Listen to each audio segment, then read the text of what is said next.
بسم اللہ الرحمن الرحیم۔ السلام علیکم۔ آج کا جو میرا واقعہ ہے وہ ہے اٹلی کے ایک مغرور بادشاہ کی کہانی۔ اٹلی کا ایک بادشاہ حکومت اور دولت کے گھمنڈ میں غریبوں سے بات تک کرنا بھی برا سمجھتا تھا، اس لیے اکثر لوگ اسے ناپسند کرتے تھے۔ ایک روز بادشاہ شکار کرنے گیا، کسی جانور کا پیچھا کر رہا تھا کہ اس کا گھوڑا بے قابو ہو کر دور نکل گیا۔ تمام نوکر، سپاہی، وزیر سب بچھڑ گئے اور بادشاہ تنہا رہ گیا۔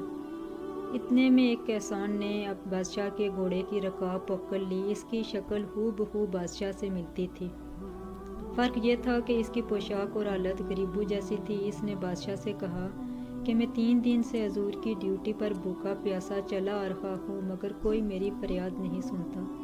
بادشاہ غریب کو میلے کچلے کپڑوں میں دیکھ کر یہ کہتے ہوئے آگے بڑھ گیا کہ میں ایسے لوگوں سے بات نہیں کرتا۔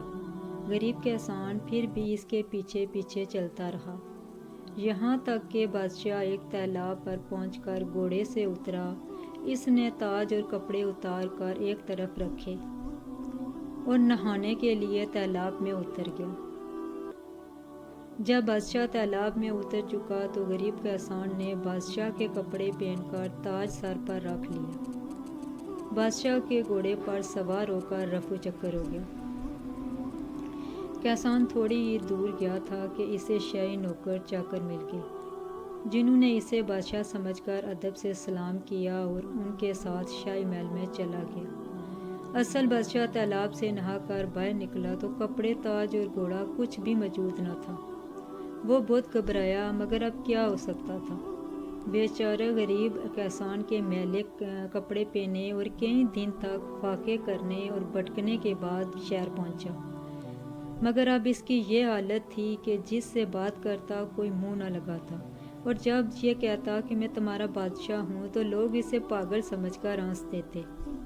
2-3 ہفتے اسی طرح گزر گئے۔ جب اس پاگل کا قصہ بادشاہ کی ماں نے سنا تو اسے بلا کر اس کے سینے پر تل کا نشان دیکھا، پھر جس سے اس کی تصدیق ہو گئی۔ کسان نے اصلی بادشاہ کی یہ حالت دیکھ کر کہا، کیا تم وہی شخص ہو جو دولت اور حکومت کے گھمنڈ میں غریبوں کی فریاد نہیں سنتے تھے؟ اسی کی سزا دینے کے لیے میں نے یہ سب کیا تھا۔ اگر تم گھمنڈ چھوڑ کر رحم و انصاف کا اقرار کرو تو میں تمہارا تاج و تخت واپس کرنے کو تیار ہوں، ورنہ ابھی قتل کا حکم بھی دے سکتا ہوں۔ یہ سن کر بادشاہ نے عاجزی اور ندامت کے ساتھ اپنی غلطی تسلیم کی اور کسان اسے تاج و تخت واپس دے کر گھر چلا گیا، جس کے بعد بادشاہ نے اپنی اصلاح کی اور چند دنوں میں اس کی نیک نامی کا ڈنکا دور دور تک بجنے لگا۔ اگر میری ویڈیو آپ کو اچھی لگے تو پلیز لائک اینڈ سبسکرائب ضرور کیجیے گا۔ میرے چینل پر آپ کو اسی طرح کی انفارمیٹنگ ویڈیو ملتی رہے گی۔ اللہ حافظ۔